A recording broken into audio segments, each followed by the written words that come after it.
Hello বন্ধুরা, আজকে তোমাদের সাথে ভর্তা শেয়ার করার জন্য চলে আসলাম।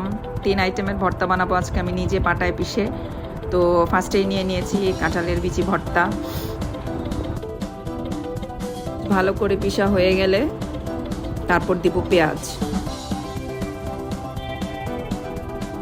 এখন পেঁয়াজ দিলাম। পেঁয়াজ দেওয়ার পরে আমি পেঁয়াজটাকে পুরো মিহি করে বাটবো না, কাঁচা কাঁচা রাখবো আধা ভাঙ্গা করে। তারপর এর মধ্যে কাঁঠালের বিচি থেতো করা যেগুলো রেখেছিলাম ওগুলো দিয়ে একটু লেবুর রস দিয়ে ভালো মতো আমি ওগুলো মেখে নিলাম। হয়ে গেল আমার কাঁঠালের বিচি ভর্তা।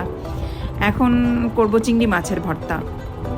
আমার কলিজা বাচ্চা ছোট্ট সোনামণি ওয়ানিয়া বাচ্চাটার সবচাইতে প্রিয় ভর্তা হচ্ছে এই চিংড়ি মাছের ভর্তা।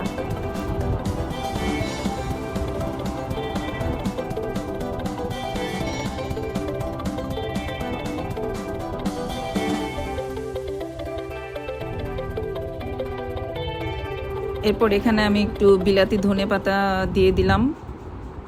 ধনেপাতাটা দিলে খুবই সুন্দর একটা ঘ্রাণ আসে, যেহেতু বিলাতি ধনেপাতা, তো এই বিলাতি ধনেপাতার স্মেলটা আরও বেশি সুন্দর ভালো লাগে। তারপর পেঁয়াজ আধা কাঁচা আধা বাটা এরকম করে পেঁয়াজটা আস্তে আস্তে রাখবো ভর্তার মধ্যে। তো ভর্তা খেলে পেঁয়াজটা কামড় দিলে খুব মজা লাগে।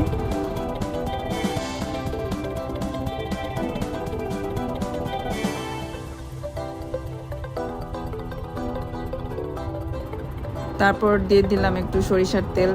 সরিষার তেলটা দিলে ভর্তার মধ্যে খুব একটা স্বাদ আসে।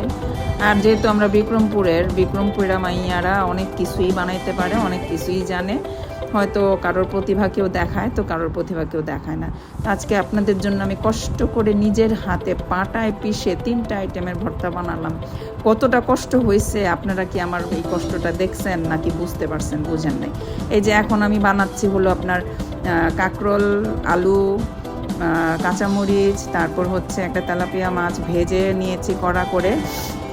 তো এগুলো আমি সব একসাথে সুন্দরভাবে পাটায় পিষে নিচ্ছি। এই যে মাছটা এখন আমি হলো বেছে নিচ্ছি যাতে একটা কাঁটাও না থাকে মাছের এই ভর্তাটার মধ্যে।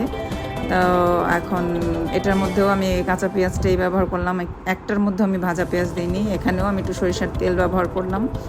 তো তারপর এটাও সুন্দর মেখে মেখে আমি সব কিছু সুন্দর মতো একসাথে মিক্সড করে নিলাম।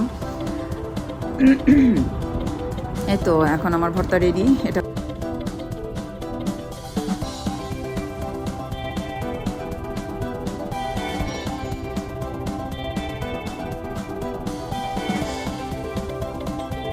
শেষে যদি আমরা একটু পাটা মাখা ভাত না খাই তাহলে কি হয় বলেন? আমরা হলো ভাই বিক্রমপুরের মানুষ, সো আমাদের এই জিনিসটা করতেই হবে। বাচ্চারাও এটা খুব পছন্দ করে পাটা মাখা ভাতটা। সব শেষে ঘেমে টেমে আমার একাকার অবস্থা। তারপর আমি এই ঠান্ডা গুড়ের পানিটা খেয়ে আমি বিদায় নিলাম। টাটা, ভালো থাকবেন।